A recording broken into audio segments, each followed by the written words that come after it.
于太太一来就当上旅行团的团长了。那是，我老公可是总师，我当仁不让。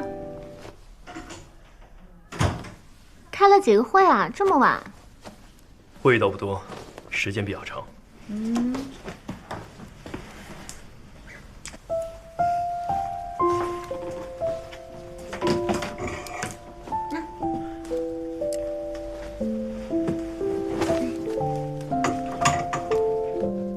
下午干什么了？一直在长征小站吗？他们带我到基地各处去逛了一逛，在哪儿吃饭呀？在哪里洗衣服啊之类的。你看你多识致。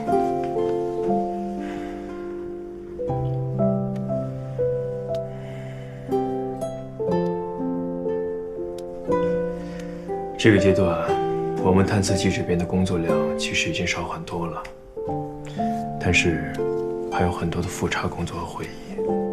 说实话，我到现在还不放心，怕哪里没做到位，一个一个环节在追溯。秦静，我没什么时间能陪你。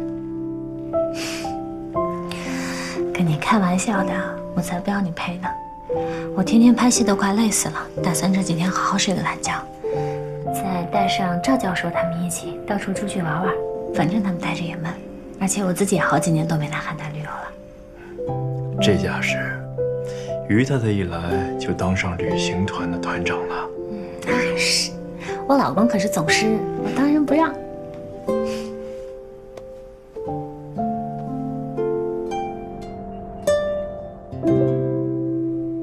小乔，你带我们出去玩啊？对呀，老大在基地多美呀！海南这么漂亮的地方，一定要多出去看看。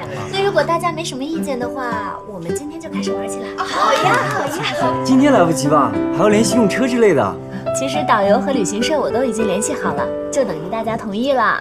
小乔，你弄得这么正式啊，还请了导游，是不是啊？那当然了，我就自请当旅行团团长了。太麻烦你了吧？当然不会，反正我也是要玩的嘛。再说我们家那于都督又没时间管我。哎，回头啊，大家费用一定要分摊一下啊。对，是。没什么费用的，大家就不用操心这个了。这家旅行社正好找我们合作，我发一条微博就可以了。这么好啊！多拍点照片。对，大家可以拍拍照，多保还能纪念一下。是啊，你们去吧，我就不去了。为什么？怎么了？